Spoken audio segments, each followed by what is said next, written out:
ছেলেদেরকে বললাম, বাবা অনেক ছেলে বসছো, মাশাআল্লাহ, আল্লাহ খুব বরকত দান করে। আজকে মুসলমানের যুবক, তোমাদের ফেরার অপেক্ষা ইসলাম।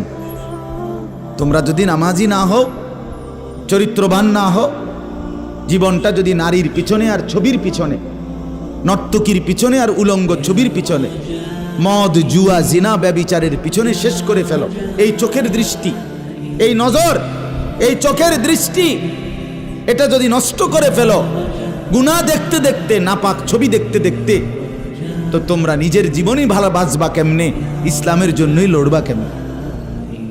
আর মুসলমানের যুবক যদি হেরে যায়, মুসলমানের যুবক যদি পড়ে যায়, তো দ্বীনের জন্য জানবাজি রাখবে কে? এই বুড়ারা, 60 বছর 70 বছরের বুড়া, এবারে আর দৌড়তে পারবো? এবারে দোয়া না করবো? কথা বলেন না কেন? মুরব্বীরা কি করবে? কলিজা ছিঁড়ে দোয়া করবে।